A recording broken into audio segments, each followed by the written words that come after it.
ছবিটি বার্লিনে ইউক্রেনের president Vladimir Zelensky এবং জার্মান চ্যান্সেলর ফ্রেডরিক মের্সের বৈঠকের।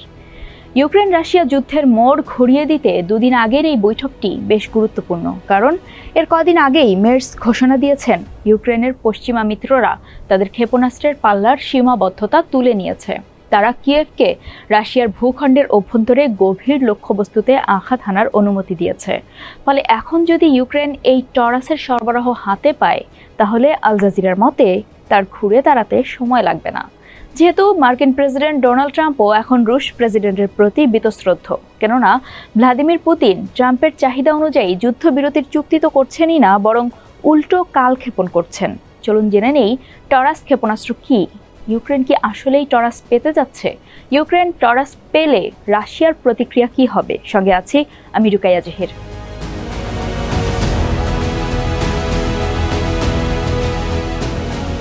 জার্মানি ইউক্রেনের অন্যতম প্রধান সমর্থক এবং মার্কিন যুক্তরাষ্ট্রের পর দ্বিতীয় বৃহত্তম সামরিক সহায়তা প্রদানকারী দেশ।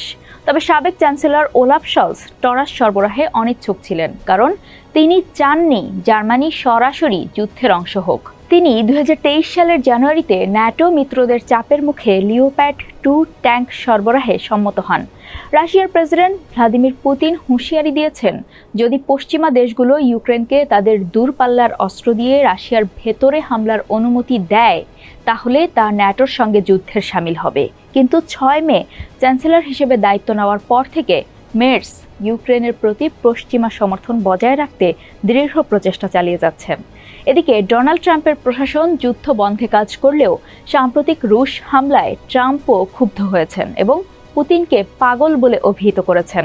পশ্চিমাদের এই ঘোষণাটি এমন এক সময়ে এসেছে যখন রাশিয়া ইউক্রেনে ব্যাপক বিমান হামলা চালিয়েছে এবং উভয় পক্ষ পাল্টাপাল্টি ড্রোন হামলা শুরু করেছে। আর মের্সের বক্তব্য যেন নতুন করে কিয়েভে আশার সঞ্চার করেছে। নতুন করে শুরু হয়েছে কিয়েভের দীর্ঘদিনের চাহিদা অনুযায়ী ইউক্রেনকে টরাস ক্ষেপণাস্ত্র দেওয়ার সম্ভাবনা নিয়ে আলোচনা। তবে জেলেনস্কির সঙ্গে যৌথ সংবাদ সম্মেলনে মের্স বলেছেন, জার্মানি ইউক্রেনকে তাদের নিজেদের ভূখণ্ডে দূরপাল্লার ক্ষেপণাস্ত্র তৈরি করতে সহায়তা করবে, কিন্তু সরাসরি টরাস সরবরাহ নিয়ে কোনো প্রতিশ্রুতি এখনও দেননি। ফলে স্বাভাবিকভাবেই প্রশ্ন ওঠে, এই টরাস কেন এত গুরুত্বপূর্ণ? এর বিশেষত্ব কী?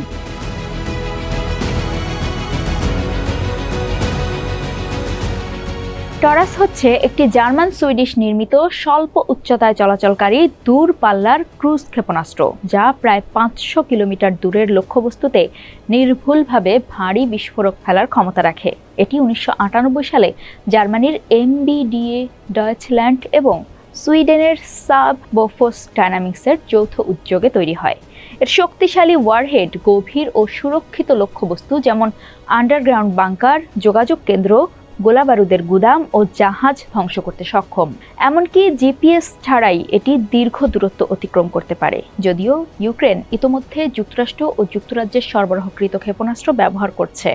অনেক বিশ্লেষক এবং ইউক্রেনীয় কর্মকর্তাদের মতে, জার্মানি এটি সরবরাহ করলে টরাস হবে সবচেয়ে শক্তিশালী পশ্চিমা ক্ষেপণাস্ত্র, কারণ এর পাল্লা অন্যদের চেয়ে দ্বিগুণ এবং বিস্ফোরক বহনের ক্ষমতাও বেশি।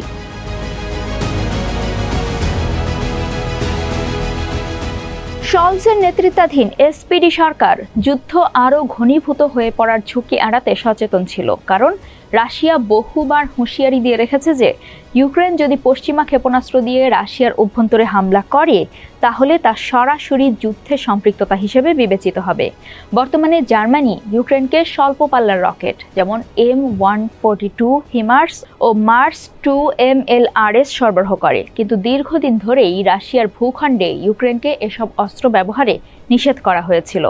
2024 সালের মার্চে ফাঁস হওয়া এক গোপন জার্মান সামরিক আলোচনা থেকে আমরা জানতে পারি, তখনকার শীর্ষ কর্মকর্তারা এ বিষয়ে আলোচনা করেন। তাদের আলোচনার বিষয় ছিল টরাস সরবরাহে শলসকে কিভাবে রাজি করানো যায় এবং এই ক্ষেপণাস্ত্র দিয়ে কের্চ ব্রিজ ধ্বংস করা সম্ভব কিনা।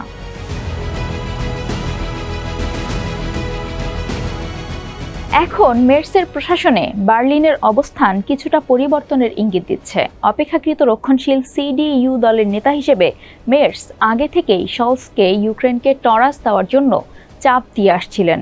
নির্বাচনী প্রচারে মের্স ইউক্রেনকে আরও স্পষ্টভাবে সহায়তা করার প্রতিশ্রুতি দেন, যার মধ্যে ছিল দূরপাল্লার ক্ষেপণাস্ত্র পাঠানোর প্রতিশ্রুতি। তবে তার সরকারে রয়েছে এসপিডিও।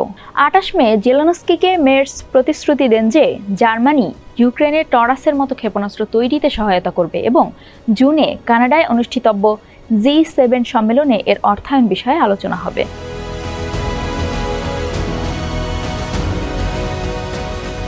তবে ইউক্রেনে টরাস ছাড়াও আরও কিছু দূরপাল্লার ক্ষেপণাস্ত্র রয়েছে। যুক্তরাষ্ট্র ইউক্রেনকে 40টি অ্যাটাকাম্স সরবরাহ করেছে, যেগুলো 300 কিলোমিটার পাল্লার এবং ক্লাস্টার মিউনিশন বহনে সক্ষম। যুক্তরাজ্য 2023 সালের মেতে স্টর্ম শ্যাডো ক্ষেপণাস্ত্র সরবরাহ করে, যেগুলোর মূল্য প্রতি ইউনিট প্রায় $10 লক্ষ এবং পাল্লা প্রায় 250 কিলোমিটার। ফ্রান্স স্টর্ম শ্যাডোর সমতুল্য স্ক্যাল্প ক্ষেপণাস্ত্র সরবরাহ করেছে।